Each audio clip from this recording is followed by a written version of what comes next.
Hello সবাইকে, আসসালামু আলাইকুম। আপনাদের সবাইকে স্বাগতম জানাচ্ছি আজকের ভিডিওতে। এবং আজকের ভিডিওতে আমরা রোমানিয়ার একটা স্বনামধন্য বিশ্ববিদ্যালয়ের স্কলারশিপ সম্পর্কে জানব। এবং এটা খুবই ভালো একটা স্কলারশিপ, আপনাকে অনেক সুযোগ সুবিধা দেবে। এবং এই স্কলারশিপটা আপনার ব্যাচেলর, মাস্টার্স, পিএইচডি মানে সব ধরনের ডিগ্রির জন্য প্রযোজ্য হবে। তাহলে চলুন আর বেশি কথা না বাড়িয়ে চলে যাব একদম মূল ভিডিওতে। প্রথমে আমরা এই স্কলারশিপ সম্পর্কে কিছু ইন্ট্রোডাক্টরি কথাবার্তা বলে আসি। তো এখানে হোস্ট কান্ট্রি হচ্ছে রোমানিয়া, ইউরোপিয়ান একটা কান্ট্রি। আমরা ইউরোপিয়ান যেরকম হাই ইকোনমিক্যাল কান্ট্রি, আমরা ইংল্যান্ড, ফ্রান্স এরকম চিনি। এরকম না হলেও রোমানিয়া ইউরোপিয়ান কান্ট্রি হিসাবে ভালো একটা দেশ এবং এখানেও ভালো, ভালো কিছু বিশ্ববিদ্যালয় রয়েছে। এবং এখানে হোস্ট ইনস্টিটিউশন মানে যে ইউনিভার্সিটি আপনাকে স্কলারশিপটা দিচ্ছে এটা হচ্ছে ট্রান্সিলভানিয়া ইউনিভার্সিটি অফ ব্রাসোভ। এখানে আপনারা ব্যাচেলর, মাস্টার্স, পিএইচডি মানে সব ধরনের প্রোগ্রামের জন্য স্কলারশিপটা প্রযোজ্য হবে। এবং এই স্কলারশিপটা কাদেরকে দেওয়া হয়, এখানে বলছে হাই অ্যাচিভিং ইন্টারন্যাশনাল স্টুডেন্টস, মানে হচ্ছে যারা একটু এক্সট্রাঅর্ডিনারি। এটা হতে পারে আপনার সিজিপিএর দিক দিয়ে, অন্যান্য সব স্কিলের দিক দিয়ে। আমরা যখন এলিজিবিলিটি নিয়ে কথা বলব তখন আমরা এগুলো সম্পর্কে ভালো করে জানানোর চেষ্টা করব। এবং এটা আপনাকে ফুল ফান্ড সব যাবতীয় সকল হচ্ছে সুবিধা দেবে। সুবিধা নিয়ে আমরা হচ্ছে আলাদা করে কথা বলব একটু পরেই। এবং এইটা স্কলারশিপদের পারপাস কি? পারপাস হচ্ছে এই ইউনিভার্সিটির জন্য অ্যাম্বাসেডর হিসেবে কাজ করা যায়। মানে আপনি একটা ইউনিভার্সিটি গেলেন, সেখানে স্কলারশিপ নিয়ে বললেন। আপনি ওই ইউনিভার্সিটির একটা অ্যাম্বাসেডর বা বলা যায় যে একজন শুভাকাঙ্ক্ষী হয়ে গেলেন। আপনি নিজে পরবর্তীতে জবে যান বা কাজ করেন, ওয়ার্ল্ডে একটা ইমপ্যাক্ট রাখেন, সেটা আপনার ইউনিভার্সিটিও একটু বেনিফিট হয় বা আপনি ইউনিভার্সিটিকে প্রমোট করতেছেন। এরকম আরকি। যাই হোক, বিশেষ করে এইসব ফান্ডিংগুলো হচ্ছে আপনার বিভিন্ন সোর্স থেকে আসে। ইউনিভার্সিটি সোর্স হোক, গভর্নমেন্ট সোর্স হোক বা অন্য কোনো প্রাইভেট ইনস্টিটিউশন এখানে ফান্ড করুক না কেন, স্টুডেন্টের ভালোর জন্যই মূলত ফান্ডগুলো করা হয়ে থাকে। এবার আসি যে এখানে আবেদনের যোগ্যতা কি? ১ম বলছে যে নন ইউরোপিয়ান ইউনিয়নভুক্ত আপনার হচ্ছে ইউ এর বাইরে যারা তারা এখানে এপ্লাই করতে পারে। Of course Bangladesh is eligible here. And এখানে হচ্ছে আপনাকে অবশ্যই ফুল টাইম ব্যাচেলর, মাস্টার্স বা পিএইচডি যেকোনো একটা প্রোগ্রামে এপ্লাই করতে হবে এই বিশ্ববিদ্যালয়ের। এবং বলছে যে আপনাকে strong academic records, outstanding extra curricular achievement. Strong academic result বলতে আপনার জিপিএ বা সিজিপিএটা ভালো হইতে হবে এবং আউটস্ট্যান্ডিং এক্সট্রা কারিকুলার অ্যাক্টিভিটিস হচ্ছে, বিশেষ করে যারা ব্যাচেলর অ্যাপ্লাই করবেন তাদের জন্য হচ্ছে এটা থাকাটা অনেক ভালো হবে। কারণ আপনি যখন ব্যাচেলর অ্যাপ্লাই করবেন তখন আপনি হয়তো খুব বেশি এলিজিবিলিটি দেখাইতে পারবেন না, খুব বেশি যোগ্যতা এখানে দেখাতে পারবেন না। এক্ষেত্রে ধরুন যে আপনি আপনার কলেজে ডিবেট ক্লাবে যুক্ত ছিলেন বা এমন কোনো ক্লাবে যুক্ত ছিলেন যারা হচ্ছে এনভায়রনমেন্ট নিয়ে কাজ করে, অথবা আমরা দেখি যে বিএনসিসি রয়েছে বা বিভিন্ন ক্লাব রয়েছে, সেখানে সেখানে যদি আপনার থাকেন তাহলে আপনি এখানে এক্সট্রা অর্ডিনারি বা এক্সট্রা কারিকুলার অ্যাক্টিভিটি দেখাতে পারেন। অথবা আপনি যদি কোনো একটা নির্দিষ্ট স্কিলে বা লেখালেখিতে বা কবিতা বলা, কবিতা আবৃত্তি এগুলো আপনি এখানে হচ্ছে দেখাতে পারবেন এক্সট্রা কারিকুলার অ্যাক্টিভিটিস হিসাবে। যাই হোক, এবং আপনার ডকুমেন্টসগুলো অবশ্যই ইংলিশে সাবমিট করতে হবে পিডিএফ ফরম্যাটে। এবং এখানে হচ্ছে আপনার ল্যাঙ্গুয়েজ সার্টিফিকেট প্রয়োজন হতে পারে এবং দেওয়াটা এখানে হচ্ছে আপনার জন্য প্লাস পয়েন্ট হবে। এবং এখানে আপনার আইএলটিএস স্কোর হচ্ছে মিনিমাম 6.5। ওকে ভিউয়ার্স, এখানে আমি একটু কথা বলে রাখি, আপনারা যদি আইএলটিএস কমপ্লিট কোর্স চান বা হচ্ছে কমপ্লিট প্রিপারেশন চান তাহলে আমার থেকে আপনার হচ্ছে আইএলটিএস কমপ্লিট প্রিপারেশন কোর্স করতে পারেন। আমার হোয়াটসঅ্যাপ নাম্বারটা হচ্ছে দিয়ে দেওয়া হবে।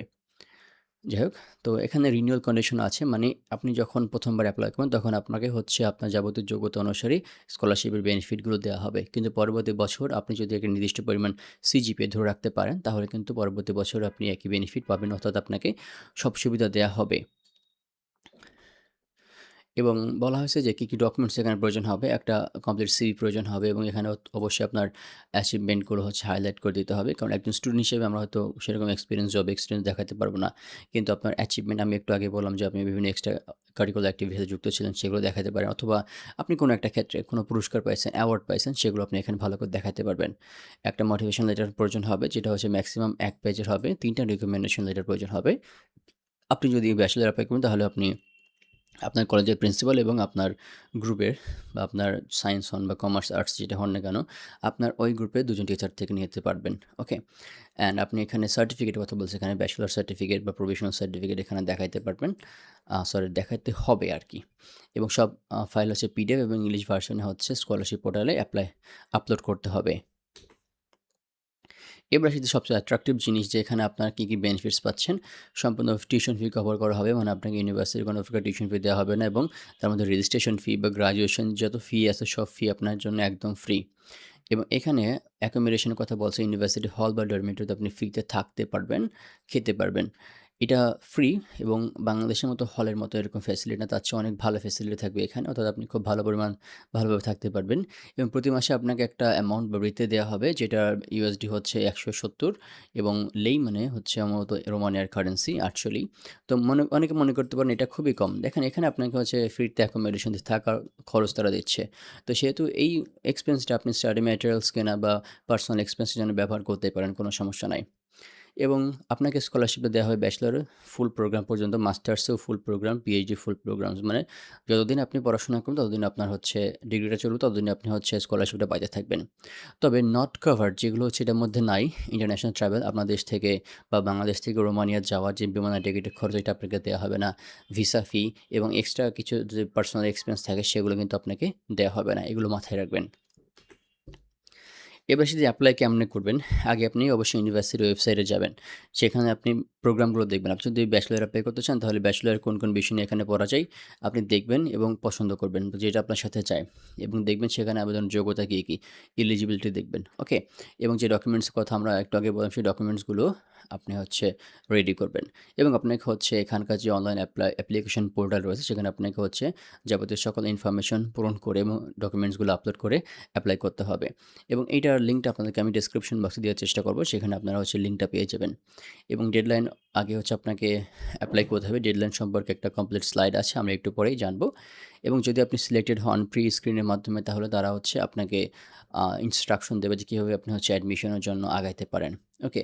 তো এটা মূলত আপনার প্রি অ্যাপ্লিকেশন প্রসেস, যেখান থেকে আপনাকে হচ্ছে প্রাইমারি সিলেক্ট করা হবে এবং পরবর্তীতে ফাইনালাইজ স্টেপের জন্য আপনাকে হচ্ছে তারা গাইড করবে।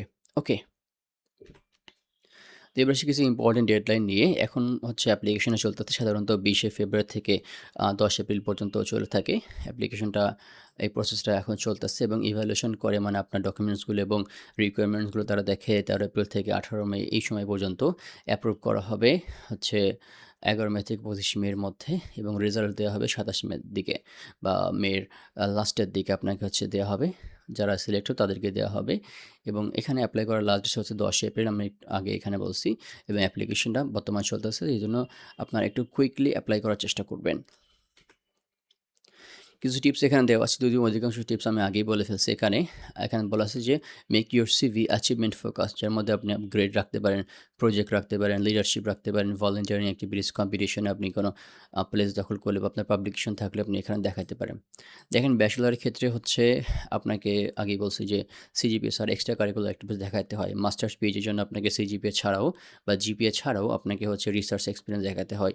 অন্যান্য কোনো স্কিল থাকলে সেগুলো আপনাকে দেখাতে হয়। কোনো প্রজেক্ট, কোনো রিসার্চ নিয়ে কাজ করছেন, পাবলিকেশন থাকলে সেগুলো দেখাইতে হয়। এগুলো আপনার এক্সট্রা ভ্যালু অ্যাড করে। ওকে? অ্যান্ড যাদের একদমই সেরকম কিছু দেখাইতে পারতেছেন না, তারা যদি কোনো সেমিনারে অংশগ্রহণ করে থাকেন অ্যাজ এ দর্শক হিসেবে, সেগুলো আপনি দেখাইতে পারেন যে আপনি এতগুলো সেমিনারে অংশগ্রহণ করছেন। অনলাইন কোর্স করে থাকলে আপনি সেগুলো দেখাইতে পারেন। ওকে? জাস্ট আপনাকে যে সিজিপিএ ছাড়া আপনি যে অনেক কিছু জানেন বা অনেক কিছু করছেন, এটা আপনাকে হচ্ছে দেখাইতে হবে এবং এগুলোর উপর ডিপেন্ড করে মোস্ট অফ দ্য টাইম আপনাকে স্কলারশিপটা দেওয়া হয়ে থাকে।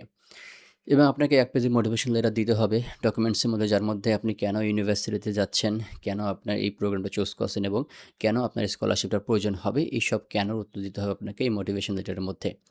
এবং আপনি যে রেফারি, যারা আপনাকে রেফার করবে, ৩ টা রিকমেন্ডেশন লেটারের কথা আমি বলছি। তো যাদের কাছ থেকে নিবেন তারা যেন আপনাকে চেনে, আপনার নিজস্ব ক্রাইটেরিয়া সম্পর্কে, নিজস্ব স্পেসিফিকেশন সম্পর্কে জানে যে আপনি এই দিকে ভালো। তখন যদি তারা স্পেসিফিকভাবে আপনাকে সম্পর্কে জেনে তারা রিকমেন্ড করে তাহলে হচ্ছে ব্যাপারটা আরোটা স্ট্রং হবে। এবং আপনাকে হচ্ছে আর্লি এপ্লাই করতে হবে। এখন থেকে এপ্লাই করা শুরু করেন এবং আপনার যাবতীয় কস্ট, যেমন ধরেন যে বিমানের টিকিট এবং অন্যান্য সকল কস্টের জন্য প্রিপেয়ার হবেন। তো ভিউয়ার্স, এই ছিল আজকের ভিডিও। সম্পূর্ণ ভিডিও শেষ পর্যন্ত দেখার জন্য অসংখ্য ধন্যবাদ। সবাই ভালো থাকবেন, সুস্থ থাকবেন। সবার জন্য অনেক অনেক শুভকামনা রইল। আসসালামু আলাইকুম।